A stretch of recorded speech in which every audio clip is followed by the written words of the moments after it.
It's time for Around the Ozarks News, brought to you by the Springfield Greene County Park Board, Kitchen Land USA, and Thompson Sales. Here are your hosts, Ethan and Sarah Foreheads. Well, good morning to you on Tuesday. Hope your Monday went well. Just me today. Sarah is preoccupied, unfortunately, but I'll get you through it. Let's do some news today and get you ready for your work day. 31 people are suing Lakeland Behavioral Health in Springfield, alleging physical and sexual abuse that they say took place there while they were minors. There were two separate civil lawsuits filed within the last week. The plaintiffs in the case were children who were at the facility on Market Street in Springfield to be treated for psychiatric and behavioral issues. Only two of the alleged accusers are actually named in the lawsuit. One has already been charged with sexual assault against three patients in 2023. The other man is in prison for 8 years after pleading guilty last year to sexually exploiting a minor there. For its part, Lakeland Behavioral Health said it does not tolerate assault, abuse, or neglect. Looks like a deal has been reached between developers of a proposed subdivision in South Springfield and the family that serves as caretakers of a small cemetery that would be inside the gated community once the community is built. The family was concerned about access to the nearly 200-year-old family cemetery that they maintain. The land in question is located off Southwood Avenue. That is to the west and south of the Evans Road exit off of Highway 65. So you kind of know where that area is. A very wooded area. Inside there is a cemetery. That's where they plan to build this or want to build this subdivision. The deal that they struck means the family will have access daily to the cemetery, even though the new community where it will be inside will be gated. Because of the deal, Springfield's Planning and Zoning Commission did in fact recommend approval of the subdivision to the City Council, which will take up that issue again next month. So stay tuned for that. Ozark is bringing in a new hotel and business to an area of new development there. That area is located on Highway 14 to the west of Highway 65, next to the Big Wixkies and the B&B movie theater there. You know where that is. Part of the development that will be home to a new nearly 40-acre Christian County government plaza as well. Well, that new hotel will be an 80-room Holiday Inn Express, and the new business will be a dental office, and they will be starting construction here soon. There are now two candidates running for the state Senate seat that's being vacated by Republican Lincoln Huff, who is term limited next year. Democrat State Representative from Springfield, Betsy Fogel, announced she is running for the Missouri Senate District 30 seat. She joins Republican State Representative from Springfield, Melanie Stinnett, who we told you about a few weeks ago, is also in the race for Huff's seat in the Senate. The city of Branson is moving toward building its own indoor facility for sports. The city already conducted a study that recommended a more than $60 million, 170,000 square foot facility for basketball, for pickleball, for volleyball, and with seating for up to 4,000 spectators. Now the city is working with a consultant to figure out how much or how exactly to begin construction as early as next year is what they're hoping. So the consultants will help them with an avenue to do that if that's what they choose. It is not yet a done deal, but it is being talked about now more seriously down in Branson. And up in Jefferson City, lawmakers are considering a $300 million deal to try to get that new stadium built for the Kansas City Royals in Clay County, which would be north of downtown. The Royals, as you know, are moving out of Kauffman Stadium and are looking for a new home. The state of Kansas is trying to woo them to their side of the border, so this incentive package is aimed at keeping them in the state of Missouri. Agreement on the plan could be a tall order because the legislature wraps up for the year on Friday of next week. So there is not much time left. We'll see if they can get it done. And work is underway, as you know, on Interstate 44 through Springfield to increase capacity to 3 lanes in each direction from west or between West Bypass and Highway 65. Now the state is looking at a much larger project to improve and widen all of Interstate 44, basically between Joplin and St. Louis. The Missouri Department of Transportation is asking for your feedback on its $13 billion plan for big road construction projects through the year 2030. You can see that plan on MoDOT's website. Currently, MoDOT is widening 200 miles of Interstate 70 across the northern portion of the state. So 44 will likely be next. Bass Pro Shops' latest store is about to open next week in Duluth, Minnesota. That area, at least, kind of a suburb of Duluth. The grand opening is set for a week from tomorrow.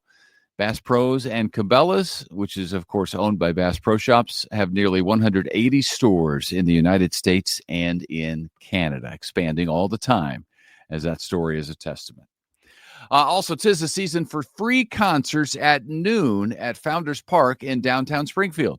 They're happening every Wednesday at noon from now through June 25th. So you just take your lunch out there, enjoy local performers at the site where Springfield was founded, they say. The performer schedule is at parkboard.org/founders, but you don't have to go there because we'll give you a sneak peek as to who, well, not a sneak peek, but I'll tell you who's performing. I don't have any video or audio of them playing, but it's the Summit All-Stars. We'll be playing tomorrow at Founders Park in Springfield at noon. So enjoy your lunch down there and enjoy a nice day. And finally, in Nixa, Sucker Days is returning. It's this weekend on Friday and Saturday, 67th year for the Sucker Days Festival. There'll be 100-plus vendors there. There'll be suckerfish tastings. Of course, it's all to celebrate the suckerfish. Kids' rides, live music. There'll be a parade. So that and more all this Friday and Saturday in Nixie, which is how the old-timers say it. All right, it's kind of quick today, but I moved right on through for you. You can start your work day, get yourself to the office, and get a nice cup of coffee on the way, maybe. At any rate, have a fantastic day. Sarah should be back with me tomorrow, so have a great Tuesday. We'll see you then. It's time for Around the Ozarks Wake Up Weather, sponsored by Command Family Medicine and Taylor Grubaugh Chevrolet. Here's your host, meteorologist Abby Dyer. Good morning, everybody. Welcome to your Tuesday. Thanks for starting the day here with Around the Ozarks Wake Up Weather. We are waking up to some patchy fog in the Ozarks this morning, so something to keep in mind if you're heading out the door. Temperatures either side of 60 degrees. So some are in the upper 50s, others low 60s across the region. It's mild to start. We had a little bit of moisture around from that low pressure system that I mentioned yesterday. Few of you got some rain yesterday, but it was kind of few and far between with some of the rain showers that were out there. And now today, we'll see a dry day with sunshine, but some patchy fog may reduce visibility this morning. So keep that in mind. If you live in a fog-prone area, plan in just a couple of extra minutes on the roadways. And remember, low beams work best in foggy conditions. We've got low visibility possible this morning. I really think this is just a problem for the early morning hours. If you're listening by mid-morning, it's probably not an issue anymore. Sunshine is going to burn off that low cloud deck in a hurry today, and I think we'll end with mostly sunny skies for the rest of the afternoon. The area of low pressure is now to our east, and it's going to move over through portions of the Ohio River Valley today. Our rain chances are going to go with it. So it'll be a dry day in the Ozarks, and I'm expecting sunshine will dominate the day today. Our warming trend starts this afternoon. We'll see highs back into the lower 80s. It is going to be a warm and sunny day across the Ozarks with above normal temperatures through much of the middle of the work week. In fact, I think we could hit some record highs this week. We are talking really toasty conditions by the time Wednesday and Thursday come around. By Wednesday, I have high temperatures at about 86 in Springfield. By Thursday, I think we're very close to that, but we may see that heat index value feel more like 90 degrees for the middle and end of the work week forecast. So a little bit of a taste of summer here as we wrap up the school years across the Ozarks and see unseasonably warm temperatures. Some temperatures may approach records on Wednesday, and heat index values will likely rise to the low 90s for much of the area. So keep in mind, as you're dressing the kids out the door to school tomorrow, you're going to want to go with summer gear. All the sunscreen, UV index will be a little bit higher than what we've been used to too. So starting to see some of those more summer-like temperatures showing up in this extended forecast. We will stay warm through the middle of the week also for the end of the work week forecast. And then by the time the weekend gets here, we'll be talking about storm chances again. At least an early look at the weekend forecast, it does appear that some of the storms could be on the strong side Friday night into Saturday. That's something that I'm going to be watching closely over the next couple of days, but there's still time for that to change. So just be aware of it, and I'll be keeping you updated through the week. Numbers tonight will fall back into the lower 60s under mostly clear skies. Tomorrow, we see full sunshine, high temp of 86. But as I already told you, those feels like temperatures will be closer to 90. And we're going to keep that really warm air in here through Thursday and Friday. We're just going to be kind of in a heat wave here across the Ozarks. We'll be ready for the swimming pools to open by the time the weekend rolls around. Around the country, what's making headlines? Well, it's very active weather. All of the rain and storm activity that was impacting much of the South yesterday is now moving into the Southeast and to the Mid-Atlantic today in the form of thunderstorms and heavy rain. Showers and thunderstorms are also in the forecast for the Northwest, with seasonably cool temperatures for the eastern portion of the country. While all that's happening, we've got record heat building for the northern and southern plains. The forecast for Texas is ridiculous. We are talking about triple-digit heat there this week. So if you think it's hot here, just look at some of the numbers in Texas expected through Wednesday. Woo, we are talking triple-digit heat, dangerous heat setting up for them already this early in the year, which may be an indication for a hot summer ahead. All right, it's time for the Around the Ozarks Wake Up Weather Brain Twister trivia question for the day. And the question that I had for you yesterday was a Mother's Day question, of course, what we celebrated on Sunday. In which year was Mother's Day first officially recognized as a national holiday in the United States? Do you think it's A, 1908, B, 1914, C, 1920, or D, 1935?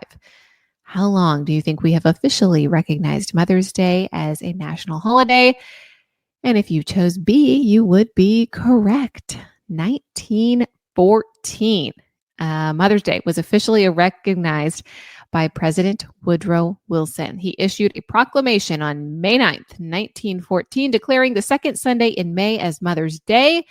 The first official Mother's Day fell on May 10th, 1914. This followed a movement spearheaded by Anna Jarvis to honor moms all across the country. And we're glad we still celebrate that today. Looking forward to celebrating next year also.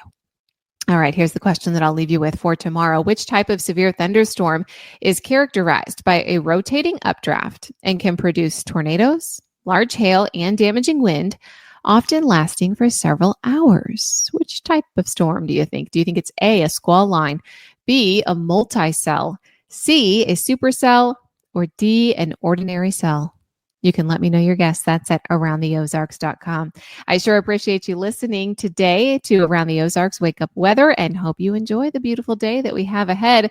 Temperatures are looking warm today under mostly sunny skies. We've got highs near 81 degrees, and look for a light wind in the forecast. Not much of a breeze to cool you off today. Thanks so much to our sponsors, Command Family Medicine and Taylor Grubaugh Chevrolet. I appreciate you listening, and I'll catch you right back here tomorrow morning.